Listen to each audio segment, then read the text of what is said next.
ನಮಸ್ಕಾರ ವೀಕ್ಷಕರೇ, ದೇಗುಲದಾರಿ ಚಾನಲ್ಗೆ ನಿಮ್ಮೆಲ್ಲರಿಗೂ ಸ್ವಾಗತ. ದೈವ ಅನುಗ್ರಹ ನಮ್ಮ ಮೇಲೆ ಇದ್ದರೆ ಎಲ್ಲ ಕಾರ್ಯಗಳು ನಿರ್ವಿಘ್ನವಾಗಿ ನಡೆಯುತ್ತದೆ. ಅದಕ್ಕೆ ಸಾಕ್ಷಿ ಎಂಬಂತೆ ಈ ವರ್ಷದ ಆರಂಭದಲ್ಲೇ ನಮ್ಮ ಕುಲದೈವಿ ಶ್ರೀ ಕೋಡಿಹಳ್ಳಿ ದೇವಮ್ಮ ತಾಯಿ ಅಡ್ಡೆ ನಮ್ಮ ಮನೆಗೆ ಆಗಮಿಸಿ ನಮಗೆ ಆಶೀರ್ವದಿಸಿದ್ದು. ಜೀವನದಲ್ಲಿ ನಾವು ಎಷ್ಟೇ ಯೋಜನೆಗಳನ್ನು ಹಾಕಿಕೊಳ್ಳುತ್ತೇವೆ, ಆದರೆ ದೈವಾನುಗ್ರಹ ನಮ್ಮ ಮೇಲೆ ಇದ್ದರೆ ಮಾತ್ರ ಆ ಎಲ್ಲ ಕಾರ್ಯಗಳು ನಿರ್ವಿಘ್ನವಾಗಿ ನಡೆಯುತ್ತವೆ.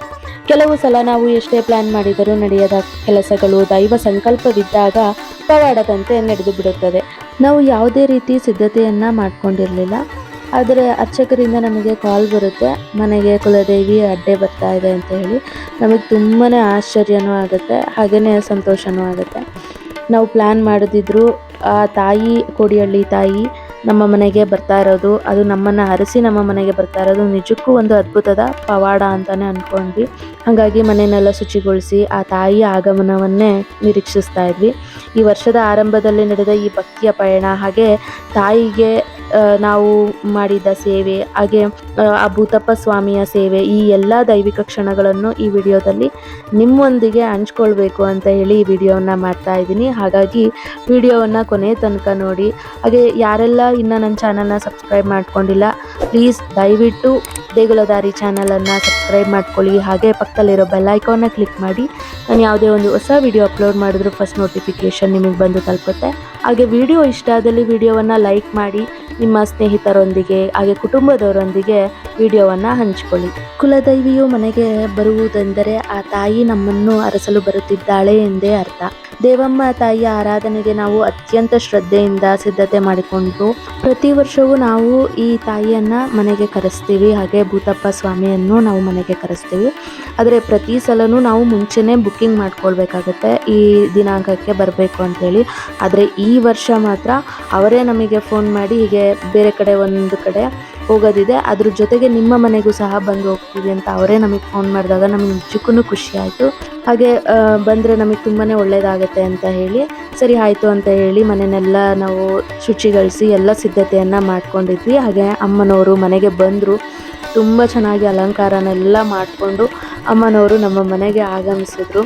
ಹಾಗೆ ನಾವು ನೈವೇದ್ಯಕ್ಕೆ ನಾವು ಯಾವುದನ್ನು ಸಹ ಮಾಡೋ ಹಂಗಿಲ್ಲ, ಆ ಲಿಂಗಾಯತರು ಅಥವಾ ಬ್ರಾಹ್ಮಣರೇ ಆ ನೈವೇದ್ಯವನ್ನು ಸಿದ್ಧಪಡಿಸ್ಬೇಕು. ಹಾಗಾಗಿ ಲಿಂಗಾಯತರು ನಮ್ಮ ಮನೆಯಲ್ಲಿ ಅಡುಗೆನೆಲ್ಲ ಅವರೇನೆ ಸಿದ್ಧಪಡಿಸಿ ನೈವೇದ್ಯನೂ ಸಹ ಮಾಡಿದ್ರು. ದೇವರಿಗೆ ಅಂತಲೇ ಸಪ್ರೇಟಾಗಿ ಪಾತ್ರೆಗಳನ್ನ ತೆಗೆದಿಟ್ಟಿದ್ವಿ. ಅದೇ ಪಾತ್ರೆಯಲ್ಲಿ ಅವರು ನೈವೇದ್ಯನೆಲ್ಲ ಸಿದ್ಧಪಡಿಸಿ ಒಬ್ಬಿಟ್ಟು, ಅನ್ನ, ಸಾಂಬಾರು, ಹಾಗೆ ಹಪ್ಪಳ ಪ್ರತಿಯೊಂದನ್ನು ಮಾಡಿ ತುಂಬ ರುಚಿಯಾಗಿ ಮಾಡಿದರು.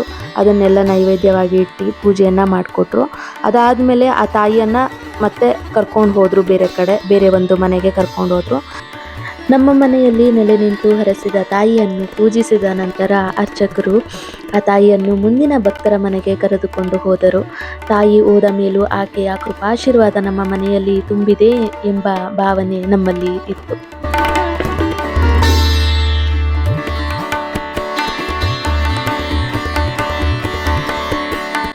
ದೇವಮ್ಮ ತಾಯಿಯ ಪೂಜೆಯ ನಂತರ ನಾವು ನಮ್ಮ ಮತ್ತೊಂದು ಶಕ್ತಿಯಾದ ಭೂತಪ್ರಾಯ ಸ್ವಾಮಿಗೆ ವಿಶೇಷ ಪೂಜೆಯನ್ನು ಸಲ್ಲಿಸಬೇಕು. ಭೂತಪ್ಪ ಸ್ವಾಮಿಗೆ ನಮ್ಮ ಪದ್ಧತಿಯಂತೆ ಮಾಂಸಾಹಾರದ ಅಡಿಗೆಯನ್ನು ಮಾಡಿ ಎಡೆಯನ್ನು ಅರ್ಪಿಸಬೇಕು. ಹೀಗೆ ಸಸ್ಯಾಹಾರ ಮತ್ತು ಮಾಂಸಾಹಾರ ಎರಡೂ ಪದ್ಧತಿಗಳ ಮೂಲಕ ನಮ್ಮ ಕುಲದೈವಗಳನ್ನು ನಾವು ಆರಾಧಿಸಬೇಕು.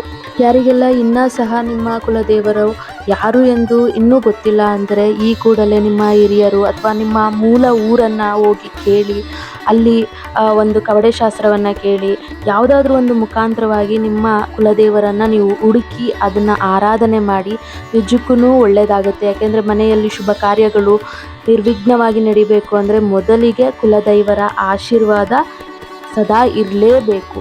ಇದರಲ್ಲಿ ಮತ್ತೊಂದು ವಿಶೇಷತೆ ಏನು ಅಂದರೆ, ನಾವು ಬಾಳೆ ಮರದಷ್ಟು ಬಾಡು ಹಾಗೆ ಅಡಿಕೆ ಮರದಷ್ಟು ಅನ್ನವನ್ನು ನಾವು ಎಡೆ ರೂಪದಲ್ಲಿ ಕೊಡಬೇಕು. ಅಂದರೆ ನಾವು ಪೂರ್ತಿ ನಾವು ಏನನ್ನು ಅಡುಗೆಯನ್ನು ಮಾಡಿರ್ತೀವಿ ಅದಷ್ಟನ್ನು ಸಹ ನಾವು ಈ ಭೂತಪ್ರಾಯ ಸ್ವಾಮಿಗೆ ಎಡೆಯನ್ನು ಅರ್ಪಿಸಿ ಅದಾದಮೇಲೆ ನಾವು ಪೂಜೆಯನ್ನು ಸಲ್ಲಿಸಿ ಅದನ್ನು ಸ್ವೀಕಾರ ಮಾಡಬೇಕು. ಇದೇ ರೀತಿ ಪ್ರತಿ ವರ್ಷವೂ ನಮ್ಮ ಮನೆಯಲ್ಲಿ ನಾವು ಆ ತಾಯಿಯನ್ನು ಕರೆಸಿ ಹಾಗೆ ಭೂತಪ್ರಾಯರನ್ನು ಮನೆಗೆ ಕರೆಸಿ ಈ ಥರ ಎಡೆ ಇಡೋ ಪದ್ಧತಿಯನ್ನು ಮಾಡ್ತಾ ಬಂದಿದ್ದೀವಿ. ಹಾಗೆಯೇ ಆ ತಾಯಿ ಹಾಗೆ ಈ ಭೂತಪ್ರಾಯ ಸ್ವಾಮಿ ನಮ್ಮನ್ನು ಹಾಗೇ ಕಾಪಾಡ್ತಾ ಇದ್ದಾರೆ. ನಮ್ಮ ಕುಲದೇವರ ಆರಾಧನೆ ಮೊದಲು ನಾವು ಮಾಡಬೇಕು. ಹಾಗಾಗಿ ಅವ್ರುಗಳ ಆಶೀರ್ವಾದ ಇದ್ದರೆ ನಾವು ತುಂಬಾ ಚೆನ್ನಾಗಿರ್ತೀವಿ. ಅದರ ಜೊತೆಗೆ ಗ್ರಾಮ ದೇವತೆ ಹಾಗೆ ಇಷ್ಟ ದೇವತೆಗಳನ್ನ ಆರಾಧಿಸಬೇಕು. ಕುಲದೇವರನ್ನ ಮೊದಲಿಗೆ ಆರಾಧಿಸಬೇಕು, ಯಾಕೆಂದರೆ ಅವರೇ ನಮ್ಮ ಮನೆಯನ್ನು ಕಾಪಾಡೋದು. ನಮ್ಮ ಮನೆಯಲ್ಲಿ ಯಾವುದೇ ಥರದ ಶುಭ ಕಾರ್ಯ ಇರಲಿ, ಮದುವೆ ಇರಲಿ, ಮುಂಜಿ ಇರಲಿ, ಏನೇ ಒಂದು ಶುಭ ಕಾರ್ಯಕ್ಕೂ ಮೊದಲಿಗೆ ನಾವು ಈ ಅಡ್ಡೆಯನ್ನು ಮನೆಗೆ ಕರೆಸ್ತೀವಿ. ತಾಯಿಯ ಮತ್ತು ಭೂತಪ್ರಾಯರ ಅಡ್ಡೆಯನ್ನು ಮನೆಗೆ ಕರೆಸಿ ಪೂಜೆಯನ್ನು ಸಲ್ಲಿಸೋ ಪದ್ಧತಿ ಮುಂಚೆಯಿಂದನೂ ಇದೆ. ಆದರೆ ಈ ವರ್ಷ ಅವರೇ ಬಂದಿದ್ದು ಮನೆಗೆ, ಅದು ಇನ್ನೂ ತುಂಬಾ ಸಂತೋಷ ಆಗಿದೆ, ಮನಸ್ಸಿಗೆ ತೃಪ್ತಿ ಆಗಿದೆ. ವರ್ಷದ ಆರಂಭದಲ್ಲೇ ನಮಗೆ ಈ ರೀತಿ ಬಂದು ದರ್ಶನ ಕೊಟ್ಟಿದ್ದು, ಮನೆಗೆ ಬಂದು ದರ್ಶನ ಕೊಟ್ಟಿದ್ದು ತುಂಬಾ ಖುಷಿಯಾಗಿದೆ. ಈ ರೀತಿ ವರ್ಷದ ಆರಂಭದಲ್ಲೇ ಕುಲದೈವದ ದರ್ಶನ ಮತ್ತು ಸೇವೆ ಮಾಡುವ ಭಾಗ್ಯ ನಮಗೆ ಸಿಕ್ಕಿದ್ದು ನಮ್ಮ ಪುಣ್ಯ. ಶ್ರೀ ಕೋಡಿಹಳ್ಳಿ ದೇವಮ್ಮ ತಾಯಿ ಹಾಗೆ ಭೂತಪ್ರಾಯ ಸ್ವಾಮಿ ಎಲ್ಲರಿಗೂ ಸುಖ, ಶಾಂತಿ, ಸಮೃದ್ಧಿ ನೀಡಲಿ ಎಂದು ನಾನು ಪ್ರಾರ್ಥನೆ ಮಾಡ್ತೀನಿ. ನಿಮಗೆ ಈ ವಿಡಿಯೋ ಇಷ್ಟ ಆದರೆ ದಯವಿಟ್ಟು ಲೈಕ್ ಮಾಡಿ, ಹಾಗೆ ನಿಮ್ಮ ಸ್ನೇಹಿತರೊಂದಿಗೆ, ಕುಟುಂಬದವರೊಂದಿಗೆ ಶೇರ್ ಮಾಡಿ. ನೀವು ಸಹ ನಿಮ್ಮ ಕುಲದೇವರ ಅಡ್ಡೆ ಏನಾದರೂ ಇದ್ದರೆ ಅದನ್ನು ಮನೆಗೆ ಕರೆಸಿ ಪೂಜೆಯನ್ನು ಸಲ್ಲಿಸಿ, ತುಂಬಾ ಒಳ್ಳೆಯದಾಗುತ್ತೆ. ಅದಾಗದಿದ್ದಲ್ಲಿ ಕುಲದೇವರ ದರ್ಶನವನ್ನು ಮಾಡಿ, ಆ ಒಂದು ಮೂಲ ಸ್ಥಾನಕ್ಕೆ ಹೋಗಿ ಕುಲದೇವರ ದರ್ಶನ ಮಾಡಿ ಆ ಸೇವೆಯನ್ನು ಸಲ್ಲಿಸಿ. ನಿಜಕ್ಕೂ ನಾವು ಯಾವುದೇ ಒಂದು ಒಳ್ಳೆಯ ಕೆಲಸವನ್ನು ಪ್ರಾರಂಭ ಮಾಡಬೇಕು ಅಂದರೆ ಕುಲದೇವರ ಒಂದು ಆಶೀರ್ವಾದ ನಮ್ಮ ಮೇಲೆ ಇರಬೇಕು. ಹಾಗಾಗಿ ಆ ದೇವಸ್ಥಾನಕ್ಕೆ ಹೋಗಿ ನೀವು ಕುಟುಂಬ ಸಮೇತರಾಗಿ ಹೋಗಿ ಸೇವೆಯನ್ನು ಸಲ್ಲಿಸಿ ಬನ್ನಿ.